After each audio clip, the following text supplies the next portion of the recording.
Fala rapaziada, saudações vascaínas e temos muitas novidades no vídeo de hoje. Hoje na parte da tarde o Vanderlei foi anunciado como novo reforço do Vasco da Gama. Vamos trazer tudo o que aconteceu aí ao longo da entrevista coletiva de apresentação do jogador. Falar também com relação a novos reforços, trazer atualizações aí com relação ao Christian Rodrigues, Rodrigo Lindoso e Tony Anderson. O que pode acontecer, todas as atualizações com relação a essas negociações e falar sobre dívidas. O sobrinho do Eurico Miranda entrou na justiça querendo penhorar o Vasco da Gama. A que ponto o Vasco, o nosso clube, chegou? E além disso, uma penhora chegando aí no valor de R$1,5 milhão.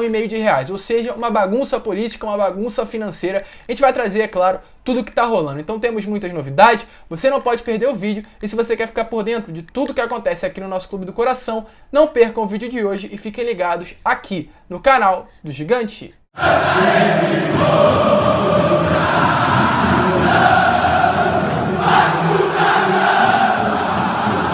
Então vamos que vamos, rapaziada, vamos para mais um vídeo, mas antes, rapidinho, eu vou pedir aqui para você, torcedor vascaíno que está chegando no canal pela primeira vez e ainda não é inscrito, para se inscrever aqui embaixo e ativar aí também o seu sininho de notificação para que todos os vídeos que eu enviar possam chegar até você. E além disso, também vou pedir para você deixar o seu like e o seu comentário com relação a esse atual momento que o Vasco vive, o que você vem achando dessa diretoria do Jorge Salgado. Deixe a sua opinião e, como eu venho fazendo em todos os meus vídeos, vou responder um por um. Mas vamos seguir, né, rapaziada, sem muita enrolação. E antes de trazer as notícias, eu quero parabenizar o torcedor vascaíno, principalmente aqueles que moram em Tombos, porque definitivamente a torcida do Vascaíno a torcida vascaína, né, é muito apaixonada. Há pouquinho tempo, saiu agora na tarde, os bastidores da Vasco TV, a gente viu que a torcida do Vasco é definitivamente muito apaixonada, é lindo, é bonito ver o amor que o torcedor vascaíno tem por esse clube.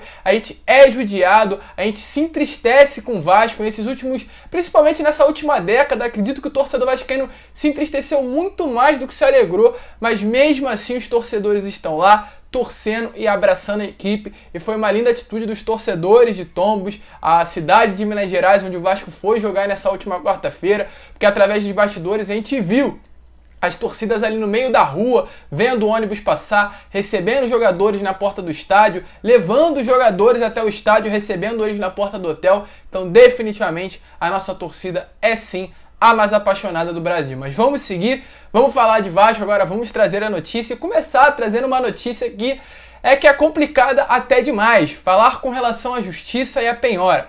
Hoje, pela parte da tarde, a 9ª Câmara Civil do Rio de Janeiro, do Tribunal de Justiça do Rio de Janeiro, confirmou uma penhora para o Vasco da Gama referente aí a uma dívida do Paulo Autuori. Paulo Autuori, que teve passagens aqui no Vasco lá na era do Roberto Dinamite, 2012, se eu não me engano, e ele cobra aí do Vasco R$1,5 milhão e a Justiça, mas de certa forma certo, né?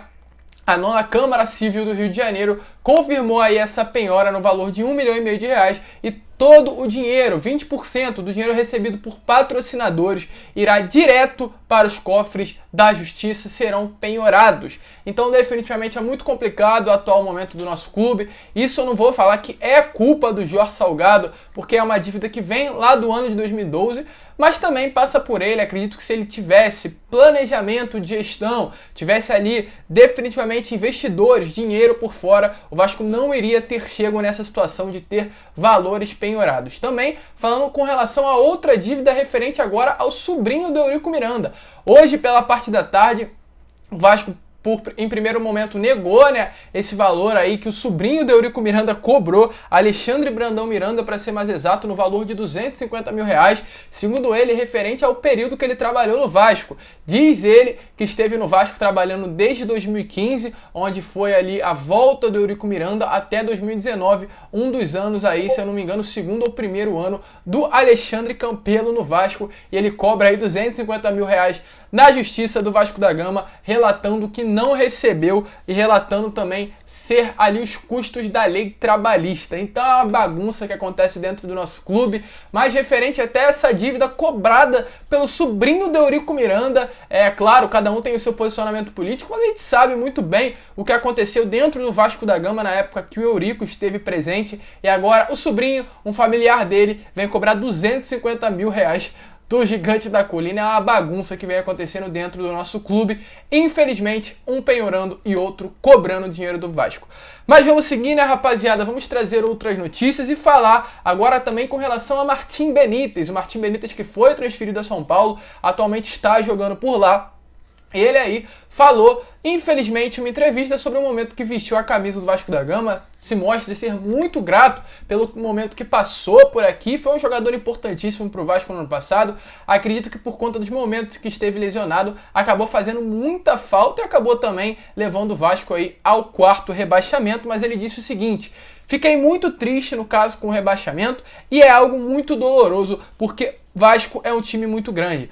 Ao redor do Vasco passavam muitas coisas que para nós eram muito difíceis. Ou seja, Martim Benítez de fato soltando verbo. Acredita-se sim que essas coisas que ele se refere aí são os problemas políticos que existiam no Vasco, a falta de palavra também do Alexandre Campelo, que a gente sabe que o Alexandre Campelo era um cara que prometia X e não cumpria esse X, muito pelo contrário, era um cara definitivamente muito sem palavra. A gente via vários jogadores que reclamavam das atitudes do Campelo de prometer e não cumprir. O próprio Luxemburgo, que saiu do Vasco lá em 2019, né? No início do ano passado, aliás, pelo fato do Campelo ter prometido pagar o salário e não cumpriu, e além de outros motivos que não cabe a nós ficarmos falando aqui sobre a falta de palavra do Campelo e também a chegada muito conturbada do Jorge Salgado, que acabou afetando aí o ambiente do Vasco da Gama. E o Benítez cita, ele não explicita ali quais seriam os problemas que estavam ao redor, mas a gente acredita que sejam esses problemas também relacionados à política do clube, que atingiu muito ali o elenco vascaíno, de fato, né? Quando acontecem coisas fora de São Januário, elas de certa forma chegam no elenco. É impossível que o elenco se blinde totalmente e não receba aí nada com relação ao que aconteceu, principalmente na política do Vasco no ano passado. Ele reclamou, soltou o verbo e tá mais que certo, tem que falar assim.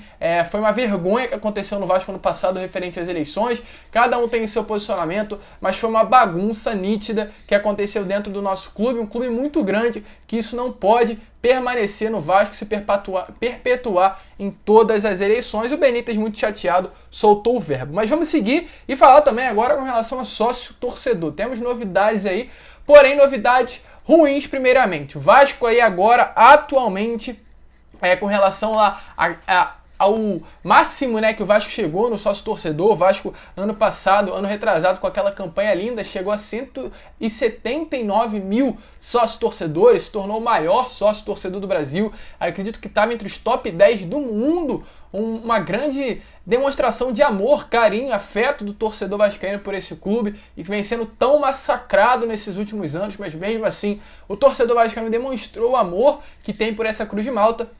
E o Vasco, infelizmente, durante essa pandemia, acredito que muito mais por conta de problemas políticos do que somente pela pandemia, foi o clube aí que mais perdeu sócios torcedores. Passou de 179 mil sócios para 74.570. E falo mais, a última vez que eu havia olhado ali, que foi há um mês atrás, mais ou menos, estava com 78, já caiu mais 3 mil, e acredito sim que é muito referente a esses problemas políticos que acontecem no Vasco. Querendo ou não, a gente sabe que a maioria esmagadora da torcida vascaína queria o Levenciano como presidente, viu o que aconteceu com relação a esses problemas, embrólios políticos, e se chatearam sim. E isso é mais aí uma consequência de tudo que fizeram com o nosso clube. Então o Vasco aí praticamente não falido, porque tem 74 mil pessoas, mas diminuiu pela metade o número que tinha com relação ao ano retrasado. Porém, o Vitor Roma se posicionou com relação a isso, se posicionou com relação aos sócios torcedores e falou o seguinte: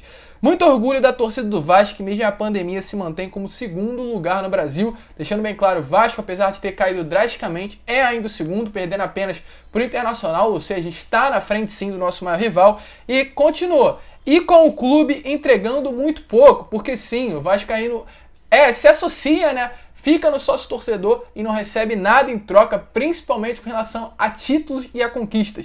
E finalizou: teremos um novo plano de sócios a partir de maio e junho e esperamos que ele seja muito melhor. Não só o Vitor Roma espera, mas o torcedor vascaíno espera sim que o Vasco tenha capacidade, tenha planejamento, tenha marketing, tenha visão para entregar para o torcedor vascaíno de fato o que ele merece. O sócio torcedor, na minha opinião, nesse momento está falido, está parado e precisa urgentemente de medidas para fazer com que ele retome o lugar que tem que ser, que é no topo do Brasil. Vai depender muito dessa gestão aí conseguir convencer aqueles apoiadores do Levenciano a se associar no Vasco, porque com tudo que aconteceu a torcida se dividiu, isso é fato, então vai passar por um trabalho aí muito complicado dessa atual gestão em tentar chegar novamente à grande massa do torcedor vascaíno. Mas vamos seguir, falar agora rapidamente sobre a apresentação do Vanderlei e finalizar falando com relação a novos reforços. Hoje, às 11 horas da manhã, tivemos a entrevista coletiva do Vanderlei, o novo goleiro do Vasco da Gama, foi oficializado agora, já vestiu camisa, já conheceu o São Januário, então já está dentro do Vasco da Gama e ele foi apresentado, muito provavelmente, pelo que mostra com relação à forma física do atleta, ele tem grandes chances sim de já estrear na quarta-feira no clássico contra o Flamengo. O Lucão vem atuando muito bem, mas a gente sabe que é clássico, precisa-se de experiência e o Vanderlei é um goleiro que tem muita experiência. Então provavelmente quarta-feira ele já estreia, não temos uma certeza com relação a isso. Ele aí, ao longo da entrevista, demonstrou estar muito ansioso para agarrar com a camisa do Vasco, muito ansioso para essa temporada, fazer uma boa temporada e também, é claro, levar o Vasco, colocar o Vasco novamente na primeira divisão do Brasileiro, que é o objetivo atual do Gigante da Colina. Ele falou algumas coisas aqui ao longo da entrevista, eu vou citar para vocês. Disse aí que virá sim para ser um grande exemplo para principalmente os goleiros jovens. Falou também sobre o frio na barriga que vai ter quando vestir a camisa do Vasco da Gama, falou sobre a camisa pesada que é sim a grande torcida e principalmente o motivo que veio vestir a camisa do Vasco, que foi o projeto apresentado aí pelo Alexandre Pássaro para uma possível reconstrução, levar o Vasco novamente. O Vanderlei vai ser figura principal aí para esse planejamento de fazer com que o Vasco retorne ao grande cenário do futebol brasileiro. Então acredito sim que o Vanderlei foi uma boa contratação, o 6º reforço do Vasco para essa temporada, vai vir sem dúvidas nenhuma para ser titular da equipe e o torcedor vascaíno espera que a mesma atuação que ele teve vestindo a camisa do Santos lá no ano de 2017, se eu não me engano, ele possa também ter aqui no Vasco da Gama um grande goleiro que sem dúvida nenhuma vai ajudar muito a equipe e principalmente os jogadores mais novos, os goleiros, no caso, como o próprio Lucão, como a gente já falou aqui ao longo do vídeo, mas está muito ansioso aí para estrear com a camisa do Gigante da Colina. Para finalizar, o Alexandre Pássaro falou, claro, com relação a reforços aí ao longo da entrevista. A gente vai trazer algumas novidades, as últimas notícias e as últimas atualizações com relação à chegada de novos jogadores. O Pássaro aí falou ao longo da entrevista que durante ali as negociações houveram boatos que o Vanderlei não viria por conta do alto salário. Para quem não sabe, o Vanderlei lá no Grêmio recebia 600 mil reais e algumas das notícias que circularam falavam que o Vanderlei não iria vestir a camisa do Vasco por conta desse alto salário, que é sim um grande empecilho. O Vasco não tem 600 mil reais para pagar a nenhum atleta nesse momento. Porém, o Alexandre Pássaro, a gente viu, fez um excelente trabalho, diminuiu, os valores não foram divulgados com relação a quanto o Vanderlei tá recebendo agora no Vasco da Gama, mas acredita que não seja um valor tão alto quanto o do Grêmio, deve ser algo em torno de 150 mil, no máximo 200 mil, que é o teto salarial atual do Vasco da Gama. Então ele falou ao longo da entrevista o seguinte: quando saiu a notícia que o Vanderlei poderia estar chegando, na verdade as coisas já tinham acontecido. Para variar, saiu um montão de notícia que ele não viria por causa do salário alto. Ou seja, o torcedor vascaíno começa a se perguntar. Tem um jogador que atualmente está no Grêmio também, que é o Everton, um jogador que não faz mais parte dos planos da atual diretoria gremista. É um ponto, é uma posição que o Vasco procura no mercado, que recebe algo em torno de 500 mil reais. Já que um salário alto não é um critério que determine se o jogador virá ou não para o Vasco, será que há chances do Everton vestir a camisa do Gigante da Colina? Salário alto, não faz mais parte da diretoria do Grêmio, pode estar com o contrato praticamente rescindido, aguardando apenas uma proposta para vestir a camisa do seu novo clube, e o destino pode ser sim o Vasco. E seguir, trazer atualizações com relação a mais 3 reforços: Christian Rodrigues, Tony Anderson e Lindoso. Primeiro com relação ao Christian Rodrigues. Ele ontem foi oferecido ao Vasco da Gama, ele não vai ser mais jogador do Peñarol, porém, segundo notícias, apesar de ter sido oferecido, o Vasco não entrou em negociações com o atleta, ele provavelmente irá permanecer no Uruguai. Ele recebeu uma oferta do Plaza Colônia, um time da primeira divisão uruguaia, e provavelmente irá permanecer por lá. Com relação ao Tony Anderson, o negócio não evoluiu, a informação aí foi confirmada pelo empresário do jogador, o Vasco não foi atrás do atleta, ele demonstrou interesse sim em jogar no Vasco, inclusive recebemos notícias que ele foi até o Morato perguntar sobre uma possível vinda ao Vasco da Gama, porém o Vasco não quis o atleta e não iniciou negociações, e o representante dele até mesmo algumas semanas atrás, como eu já havia falado, negou alguma proposta aí com relação ao Vasco da Gama. Ele vai seguir disponível no mercado, o Bragantino não tem interesse em permanecer com o atleta, então possivelmente ele irá ser transferido para outro clube e esse destino não será o Vasco da Gama. Para finalizar, falar com relação ao Rodrigo Lindoso. O Lindoso é um jogador do Internacional, segundo notícias está fora dos planos da diretoria do Inter, aguardando apenas agora o Inter receber uma proposta, ele que recebe algo em torno lá do Internacional de 150 mil reais, ainda está fora aí dos planos da folha salarial atual do Vasco da Gama, pode ser transferido, o Pássaro irá conversar provavelmente com os representantes do atleta e com o próprio Inter para diminuir esse salário, ele vir vestir a camisa do Vasco nessa próxima temporada. Não há nada fechado ainda, deixando claro, mas assim também grande chance de a gente ver o Rodrigo Lindoso vestindo a camisa do Vasco aí para essa próxima temporada. Mas rapaziada, esse foi o vídeo trazendo todas as notícias. Se você curtiu, vou te pedir para deixar o seu like, se inscrever no canal, compartilhar esse vídeo aí para que todos os amigos vascaínos possam ter acesso ao nosso conteúdo. Um grande abraço a todos, vamos que vamos, e como eu sempre falo aqui no canal, é claro, saudações vascaínas.